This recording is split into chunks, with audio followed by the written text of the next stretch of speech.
Gostaria de ler uma publicação aqui que foi feita no Instagram, você pode até acessar, é o Dr. William Douglas. O Dr. William Douglas, ele é o juiz federal lá de Niterói, ele é um cristão e ele publicou um texto que eu achei muito interessante para dar início à nossa mensagem. A nossa mensagem de hoje vai ser sobre Deus está presente. Deus está presente. Se vocês já perceberam, eu estou pregando uma série de mensagens sobre o livro de Salmos e nós estamos não necessariamente numa sequência, mas pontuando alguns salmos, e o salmo de hoje vai ser o Salmo 124. Deus está presente. Mas o Dr. William, ele coloca uma foto, se você localizar aí no Instagram, é William Douglas o nome dele, é uma foto que é o leiteiro de Londres e as bombas que nos fragmentam. O leiteiro de Londres e as bombas que nos fragmentam. Era outubro de 1940, em uma Londres devastada por mais um bombardeiro nazista. Um leiteiro caminha entre os escombros, enquanto atrás de si os bombeiros apagam o incêndio. Essa clássica foto foi divulgada como um símbolo de resistência britânica aos ataques nazistas e deu muito certo. Embora os bombardeios continuassem até maio de 1941, Hitler teve que reconhecer que foi incapaz de acabar com a moral dos ingleses. A fotografia do leiteiro era uma mensagem de que, apesar de que tudo o que acontecia, era preciso manter a calma, continuar em frente e a vida deveria seguir adiante. Essa imagem, porém, foi preparada pelo fotógrafo Fred Morley e seu assistente, que escolheram o caminho e o ângulo para que ela fosse tirada, pegando emprestado o jaleco e a caixa de leite de um leiteiro. Isso desanima? Isso é uma fraude? Pense de novo. A foto foi planejada, mas havia um leiteiro que emprestou as suas coisas para compor a cena. Havia um homem trabalhando, entregando leite, mesmo com as bombas nazistas caindo dia e noite, porque bem era o seu trabalho e as pessoas dependiam dele. Apesar das bombas, apesar dos incêndios, apesar de tudo, a vida continuava plena e soberana, como se o seu simples vicejar bastasse como desafio à política de morte de um nazismo totalitário. A vida continua. O leiteiro de Londres. Você pode acessar aí no Instagram do Dr. William Douglas. Você vai ver que tem algumas coisas muito boas lá. Ontem à tarde, sexta-feira, desculpa, eu participei de uma reunião virtual da equipe que eu trabalho. E nós estávamos ali em 126 pessoas. Hoje os equipamentos aí nos possibilitam, né? Tem equipamentos que você pode reunir 500 pessoas simultaneamente. E o nosso grupo era 126 pessoas que estavam participando daquela reunião. E foi sugerido para que a pessoa pudesse expressar o que estava sentindo. E aí você poderia colocar uma ou duas palavras e coisas assim. E eu me lembro que as palavras que eu coloquei foi assim: estou animado e estou com bastante esperança no meu coração. E aí depois todas essas palavras, acho que vocês já devem ter visto esse exercício, depois todas essas palavras se misturam e fazem uma grande bola. E aí eu fiquei lendo assim o que as pessoas colocaram, porque a gente não sabia o que cada um estava colocando, era bem particular. E aí alguns angustiados, outros desanimados, outros apreensivos, outros tristes. Eu fiquei avaliando assim a maioria dos adjetivos, né? Eram mais assim deprimidos, mais deprimentes. Então nós devemos tomar muito cuidado com o nosso coração, com a nossa atitude interior em situações como essa que nós estamos passando. E é por isso que eu quero compartilhar com vocês sobre o Salmo 124. Vou ler o Salmo e aí depois nós vamos acompanhar, né, todo o desenvolvimento aqui do texto. Não fosse o Senhor que esteve ao nosso lado, Israel que o diga. Se não fosse o Senhor que esteve ao nosso lado quando os nossos inimigos se levantaram contra nós, eles nos teriam engolidos vivos, quando a sua ira se acendeu contra nós. As águas nos teriam submergido e a torrente teria passado por cima de nós. As águas impetuosas teriam passado por cima de nós. Bendito seja o Senhor, que não nos deu por presa aos dentes deles. A nossa alma foi salva, como um pássaro do laço do passarinheiro. Rompeu-se o laço e nós nos vimos livres. O nosso socorro está no nome do Senhor, que fez os céus e a terra. Esses salmos são chamados cânticos de romagem.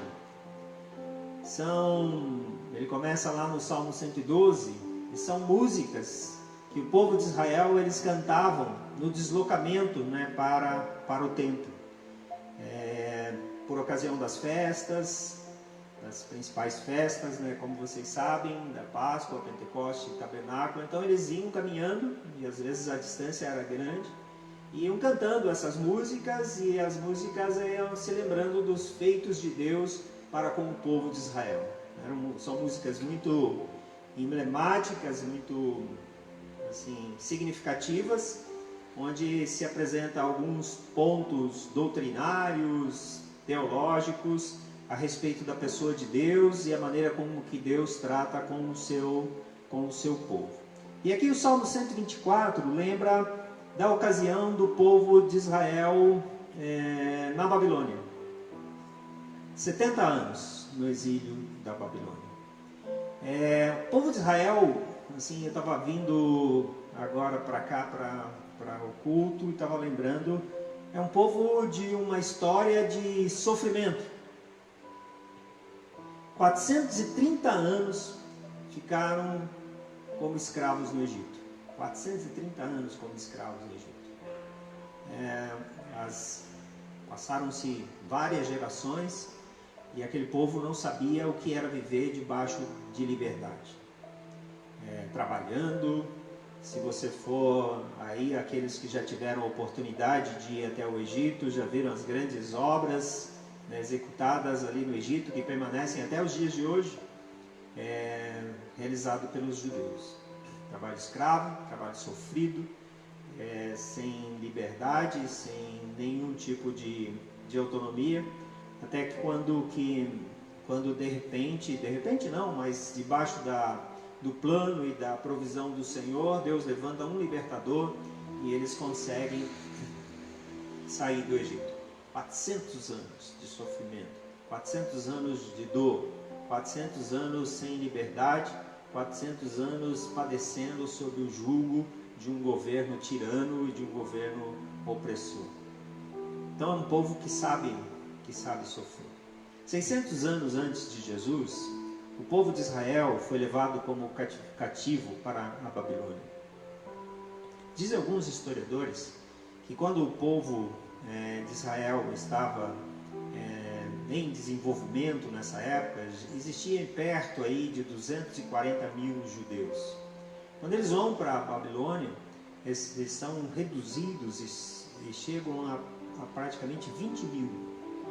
Então, só para você ter ideia da morte, do sofrimento, essa opressão, né, do rei Nabucodonosor, o rei da Síria, ele se desenvolve em três invasões lá para o povo de Israel. Então a primeira invasão acontece debaixo dos auspícios do reinado do rei Joaquim, e aí o povo é levado.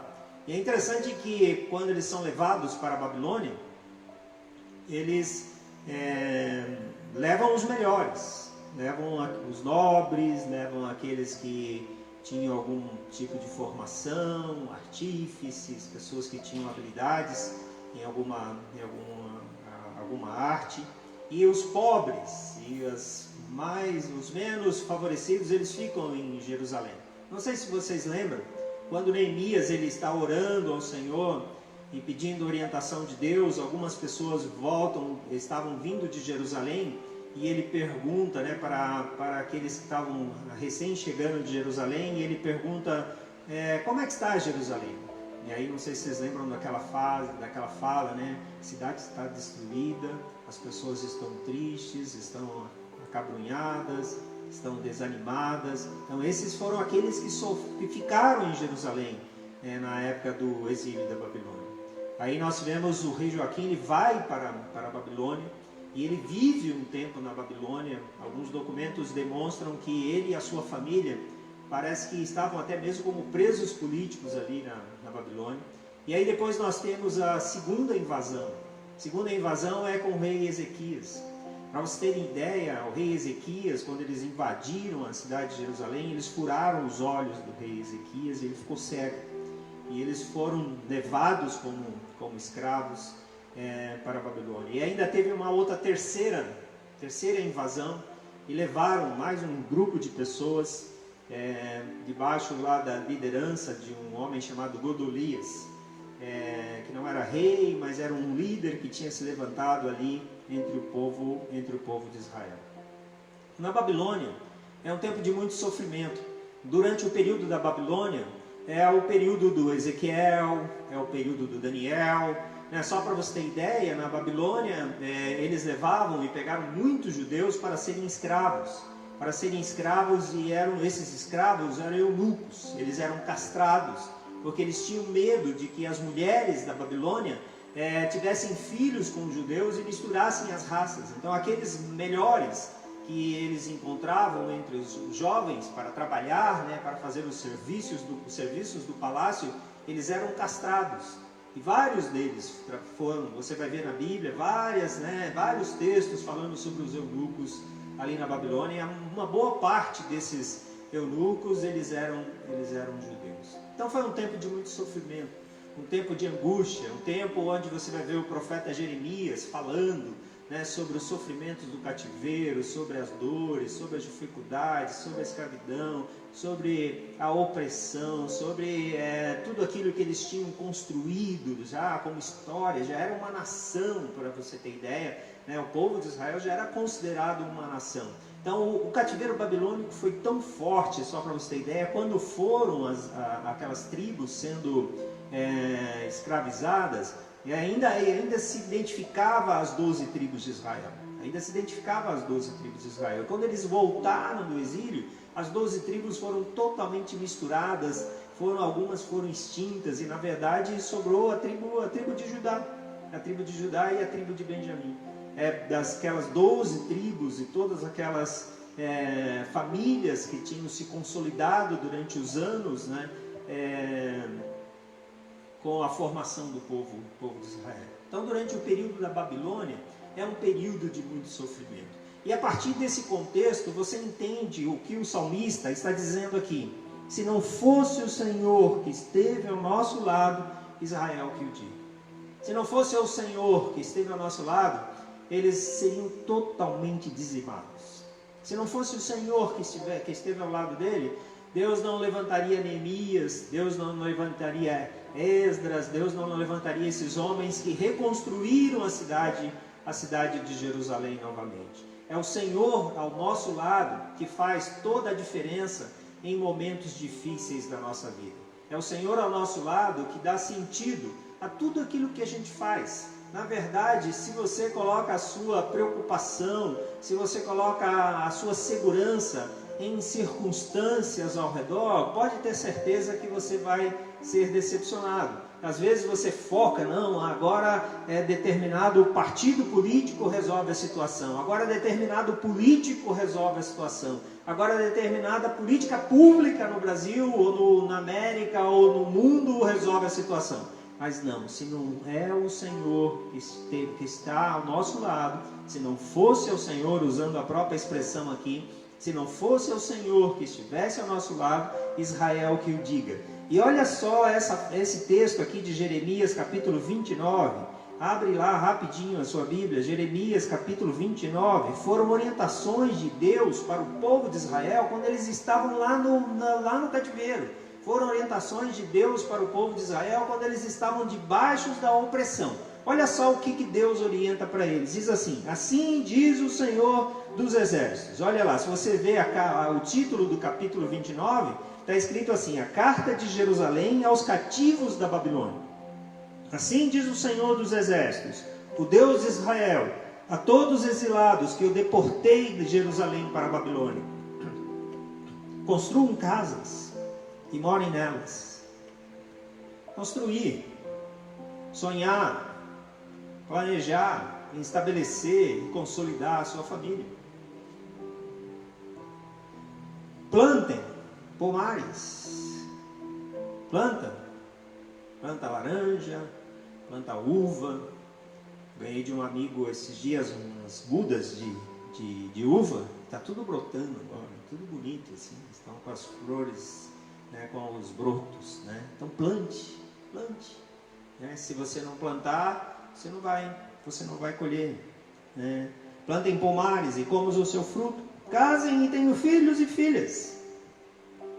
Casar. Vida continua.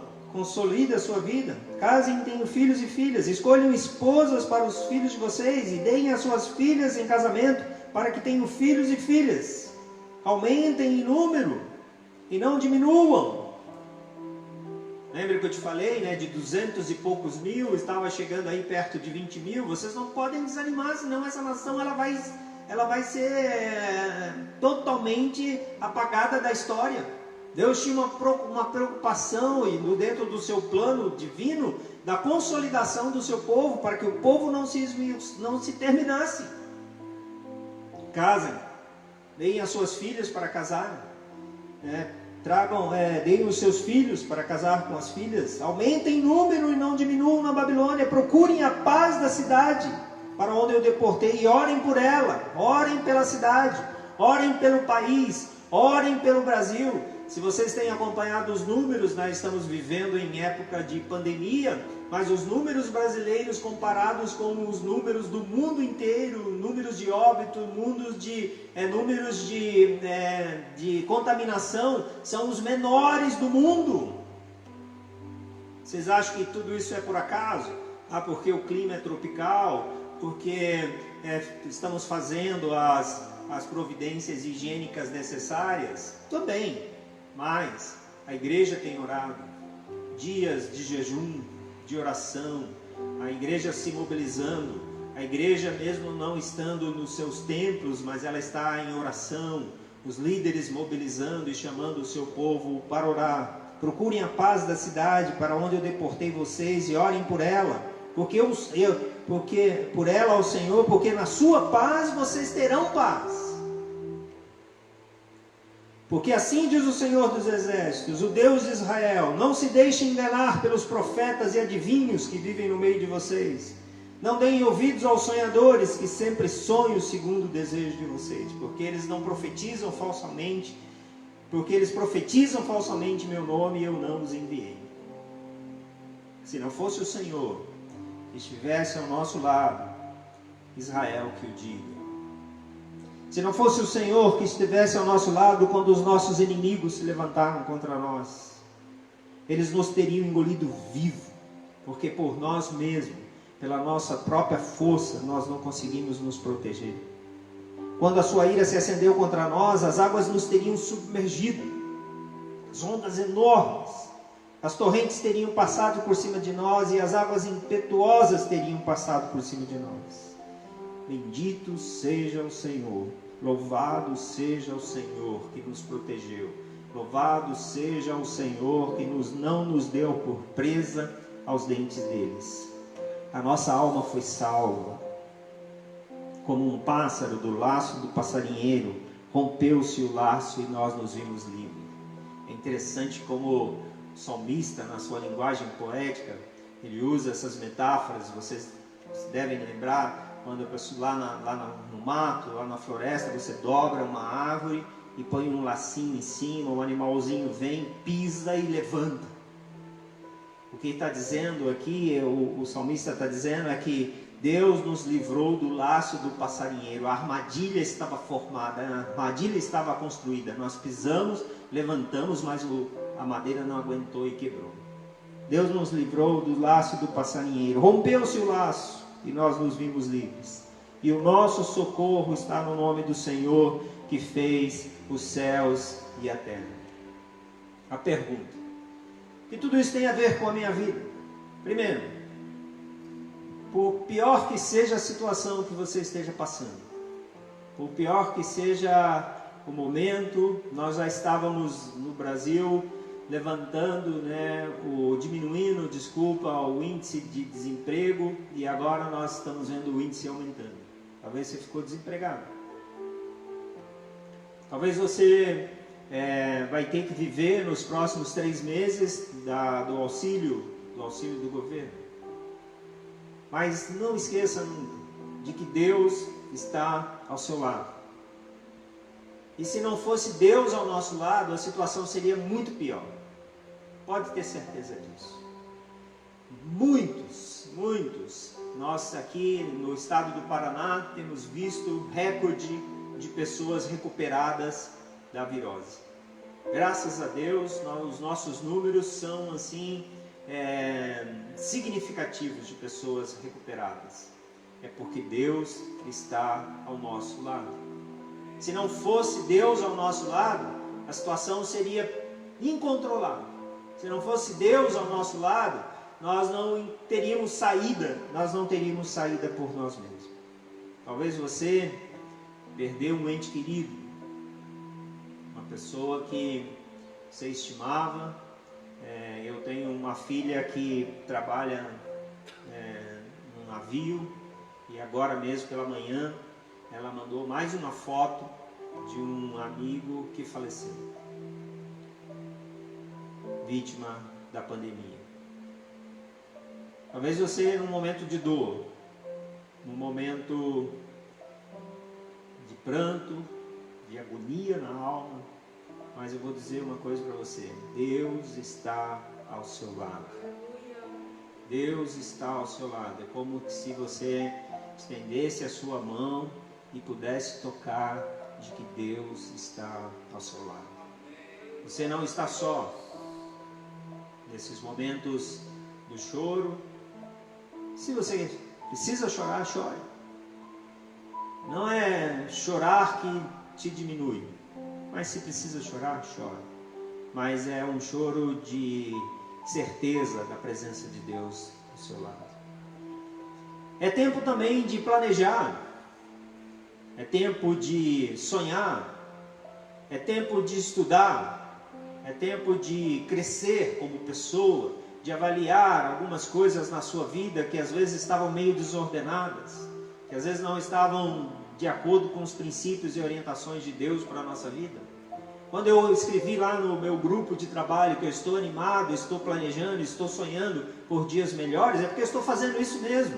Estou cuidando da minha saúde, praticando exercícios, estou escrevendo um livro, estou fazendo contato com pessoas, estou de alguma forma testemunhando da minha fé, mas eu estou sonhando de que quando tudo isso passar vai ser muito bom. Sabe por quê? Porque Deus está ao meu lado. Sabe por quê? Porque Deus está ao seu lado. Nós não estamos sozinhos, nós temos um testemunho na história, um testemunho milenar, um testemunho aí de 5.000 anos dos cuidados de Deus para com o seu povo. Deus está ao seu lado. O nosso socorro está no nome do Senhor, que fez os céus e a terra, porque a presença de Deus é uma realidade na nossa vida. E aí o salmista ele vai concluindo. E para terminarmos, olha só o que ele diz: os que confiam no Senhor são como o monte de Sião, que não se abala, mas permanecem para sempre. Como em volta de Jerusalém estão os montes, assim o Senhor está ao redor do seu povo, desde agora e para sempre. O cetro dos ímpios não permanecerá na terra dos justos, para que os justos não comecem a praticar a iniquidade. Faze bem ao Senhor, aos bons e aos retos de coração. Quanto aos que se desviam para caminhos tortuosos, o Senhor nos levará juntamente com os malfeitores. Mas os que confiam no Senhor são como os montes de Sião, que não se abalam, mas permanecem para sempre. Situações assim, onde nós demonstramos o nível de confiança que nós temos em Deus. Situações assim, onde nós demonstramos a nossa certeza e a nossa coragem. Tem uma imagem que eu trago sempre comigo, naqueles momentos, uma imagem literária, na verdade, né? Naqueles momentos onde os cristãos eram mortos, né, pelas feras no Coliseu Romano, mortos para entretenimento, mortos para o lazer e para trazer diversão para as pessoas, quando eles passavam recolhendo os restos dos seres humanos, homens, mulheres, crianças que foram mortos ali no Coliseu. Uma cena marcante para aqueles que recolhiam os restos era que o semblante daquelas pessoas mortas, dilaceradas, trucidadas pelas feras, tinha um semblante de paz e um semblante de confiança.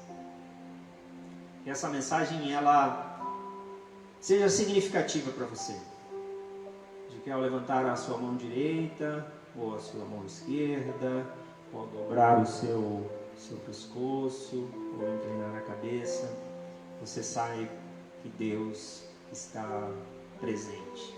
Que aquela imagem do leiteiro na cidade de Londres sendo bombardeada, ela seja muito significativa para você também. Lembrando de que a vida continua, lembrando que dias melhores virão, lembrando de que Deus está conosco e de que lá na frente tudo vai dar muito certo. Eu gostaria de orar com você novamente. Se você pudesse ajoelhar onde você está, se você colocar a mão no seu coração, inclinar a sua cabeça, faça um gesto simbólico aí da sua confiança, da sua devoção e dos seus cuidados no Senhor. Meu Deus, em nome de Jesus, nós agradecemos. Nós só temos a agradecer. Nós só temos a agradecer. Nós não temos nada para te pedir, Senhor. Nós só temos a agradecer. Agradecer a Tua presença santa, a Tua presença encorajadora, a Tua presença que dá significado e sentido a tudo aquilo que nós fazemos na nossa vida, Senhor. A gente não te enxerga, o Senhor é Espírito, mas a gente tem aquela certeza, como Jesus diz, né, como o vento, de que o Senhor está presente. E nós que acreditamos, nós sabemos da Tua presença. Nós que acreditamos, sabemos que o Senhor está perto. Então, meu Deus, receba o nosso louvor e receba a nossa adoração em nome de Jesus. Em nome de Jesus. Passar para o pastor Almir agora. Glória a Deus. Que palavra gostosa, maravilhosa. Da parte de Deus para os nossos corações. Amém, irmãos? Deus continua no controle. É tão maravilhoso saber disso, né? Eu estava pensando que nesses dias eu fiz muitas coisas. E uma das coisas que tem me alegrado o coração, tenho gostado muito de fazer, é cuidar de algumas plantinhas. Fiz uma, não vou chamar de horta, né? Mas estou planejando ainda. Mas eu plantei algumas coisinhas, plantei algumas ervas, plantei flores, enfim. E todos os dias eu preciso molhar essas plantinhas. Se eu não for ir lá regá-las, elas vão morrer. Fiquei um dia sem molhar as plantinhas e no outro dia elas já estavam meio murchinhas assim. Então, eu estava pensando que aquelas flores, aquelas plantas, elas são dependentes da minha boa vontade de ir lá cuidar delas. E eu penso, meus irmãos, que assim somos nós. Nós somos dependentes de Deus. Não são das coisas deste mundo, porque nas coisas deste mundo a coisa vira de um momento para o outro, simplesmente assim, né? Sexta-feira foi que o Mauro saiu? Sexta ou quinta? Um dia desses aí, né? Parece que o Brasil caiu em desespero. Eu mesmo fiquei irado também com a saída dele. Depois a gente vai parando, vai analisando e tal, né? O Brasil todo ficou decepcionado, boa parte do Brasil ficaram decepcionados. Uns já estão pulando fora do barco do Bolsonaro, outros isso, outro aquilo. Ou seja, são dependentes de determinadas circunstâncias.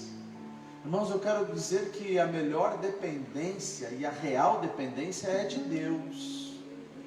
Ele cuida de nós. Ele rega todos os dias as nossas vidas. A misericórdia dele se renova a cada manhã. Olha que lindo, que maravilhoso isso. Então vamos depender muito menos da política, das questões deste mundo, e vamos entregar totalmente as nossas vidas àquele que de verdade nos dá vida e que nos garante a vida. Meu Deus, que lindo, que maravilhoso isso. Que isso possa crescer no seu coração. A tua dependência, meu irmão, é de Deus. Amém? Portanto, vamos ser fiéis a Ele, ao nosso Deus. Vamos ser fiéis ao nosso Deus. Paizinho querido, que a tua bênção poderosa seja sobre cada um de nós, no nome de Jesus Cristo. Amém e amém, Jesus. Eu espero vocês aqui. Terça-feira também estaremos aqui às 8 horas. E hoje nós tínhamos marcado 2 horários, né? Mas como não houve ainda liberação por parte do governo, nós vamos fazer um horário apenas. 19h30 nós estaremos aqui para o nosso culto. Das 19h30 às 20h30. Você que está em casa, venha estar pertinho da gente. Eu estou com saudade de vocês. Venham estar aqui. Tem máscara, tem óleo em gel. A gente pode se espalhar pela igreja. Alguns podem ficar no seu estacionamento se quiserem. Mas vamos estar juntos. A igreja do Senhor, mais do que nunca, é preciso que ela permaneça unida para a glória do nosso Deus. Obrigado pela tua participação. Obrigado por vocês que estão aqui cultuando a Deus conosco aqui na nossa nave. Obrigado, equipe do louvor, maravilhoso. Deus seja louvado na vida de cada um de nós. O Will e a Lilian lá na técnica, Leandro aqui cuidando, já me dizendo que falta alguns segundos para encerrar a nossa live. Que você tenha um domingo poderoso e abençoado em nome de Jesus, e que a graça e a paz do nosso Senhor e Salvador Jesus Cristo, que o grande amor de Deus Pai, que a comunhão e consolação do Espírito Santo seja sobre todos nós, hoje e para todos sempre. Amém e amém, Jesus. Vamos terminar aplaudindo ao Senhor Jesus e ouvindo um louvor abençoado. Deus te abençoe em nome de Jesus.